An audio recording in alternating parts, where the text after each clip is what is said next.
с вами Джастери. Сегодня я снимаю новый влог, новый недельный влог. Как вы уже заметили по обложке и по интро, у нас на этой неделе будет мартовские праздники, точнее Наурыз мерекесі. 14 наурыз көрісу мейрамы. Көрісу күнінде халық қыстан аман есен шыққанына қуанып, бір-бірімен қол алысады. Міндетті түрде бауырсақ пісіріп, дастарханға тәтті пәттісімен қосып үйіп қояды. Отбасының кішілері үлкендеріне қос қолын беріп, көрісіп шығады. Бір-біріне бір жасымен дейді. Ол бір жасқа есеуінмен, осы жылға аман есен жетуінмен дегенді білдіреді. Содан кейін әр отбасы көршілермен көрседі. Жасы кіші отбасы мүшелері жасы үлкен жанұяларға кіріп көрісіп шығады. Бала қай үйге көрісуге кірсе, сол үйдің дастарханына ауыз тиіп, бауырсақ тәттілерден пакетіне салып алады. Қазақ қашанда дастарханына айрықша қастерлеген. Бұл жоралғы жыл бойы балаларымыз тоқ жүрсін, дастарханымыз аралас болсын, қарым-қатынасымызға сызат түспесін деген ниеттен туған. Так вот, все наши казахи отмечают 14 марта. Я сейчас дома одна, так как мои родители уехали в гости, и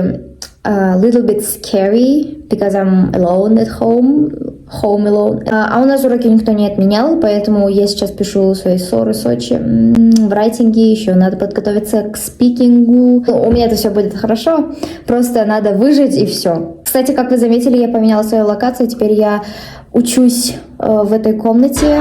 Это блог начинающих бастаушин блога. Смотрите, как они все наряженные. Қандай әдемі балалар. Я приехала домой, покушала, немножко отдохнула.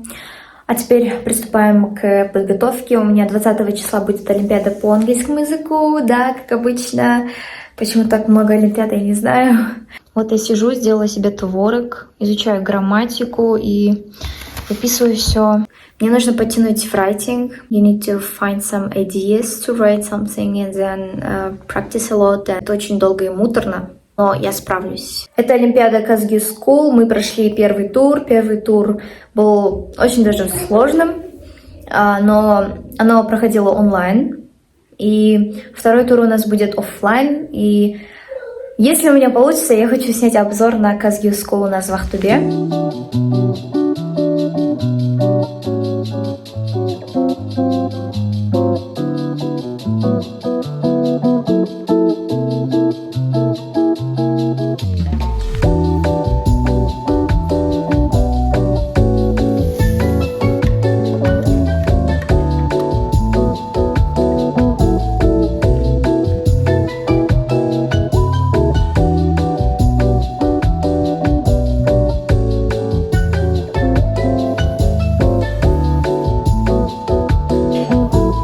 Сегодня четверг и предпоследний день в школе, поэтому я надеваю свой жилет KGK. Мне очень нравится фасон, но не нравится цвет. Не знаю, может быть, в будущем куплю новый под голубой цвет. Я не зря заплела свои волосы, я буду надевать вот такие вот шашпал.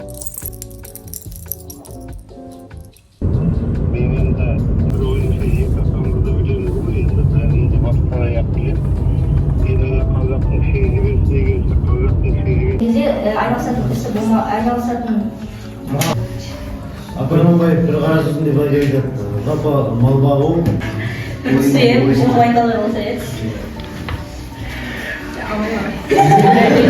Отсыз ба? он салса. Он салса не болады. Алды.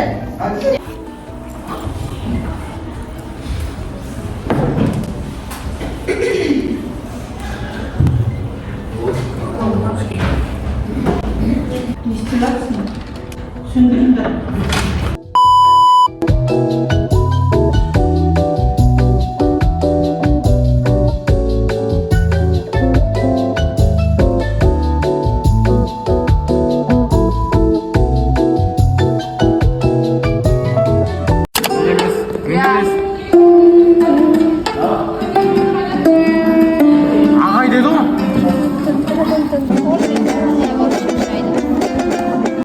Lan domdan dursun lan. Bilirsin burada. Dört, qaytadan.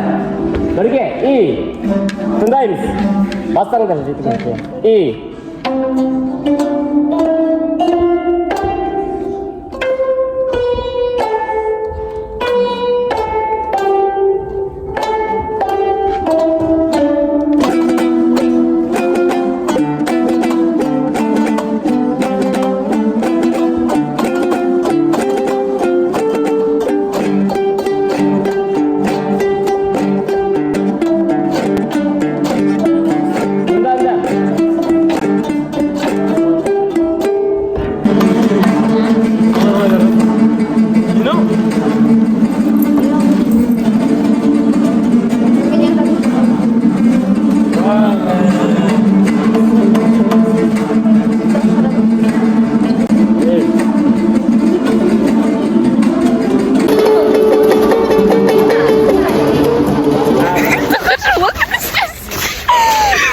айтайын ба? Сезімді қайталай.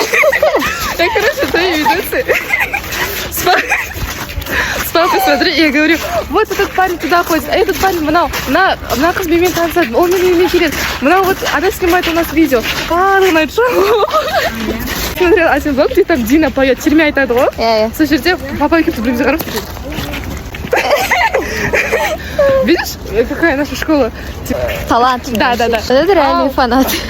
Сағат түнгі 12, ертең 17 наурыз, завтра 17 марта. По всему Казахстану будут звучать ки во всех школах Казахстана. Нас будут снимать. Я не знаю, как все будет проходить, но, короче, самое главное, мы будем исполнять 3 ки. Шкиді енгізді. Адай, Балбраун, сосын Сарыарқа. Бізде көбісі Сарыарқаны білмегендіктен Сарыарқаны Еркесілқымға өзгертеміз, ауыстырамыз.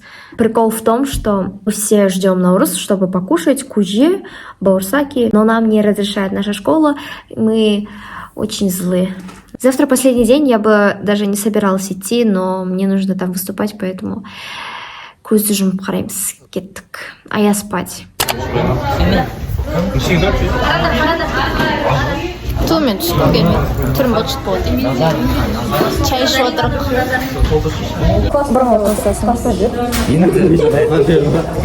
Қалай түсіндіремін мен? Секер бар мен.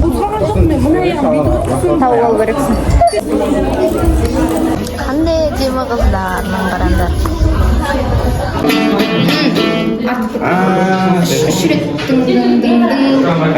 жоғары төмен жоғары Қағысын білмеймін тұрсын. Алтая училка. Мұндай мелодия дын-дын-дын-дын, тыды-дын емес, дын-дын-дын-дын. Дын-дын-дын-дын. Вот. екеуіңе ұстаса, үшеу, төртеу, бесеу, оған жетті ме?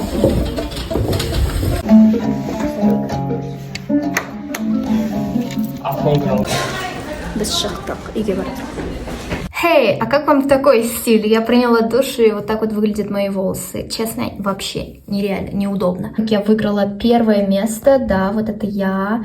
Мы читали слова назидания, и там было 4 тура. Я выиграла первое место, и я вообще думала пойти, не пойти, так как мне не нравилось кино. Ну, я же не зря старалась, поэтому хотя бы кино можно пойти. Расписала свой to-do-лист, что мне нужно закончить во время каникул. Вот я даже уже подчеркнула, это не каникул. Мне нужно все это успеть, распределить.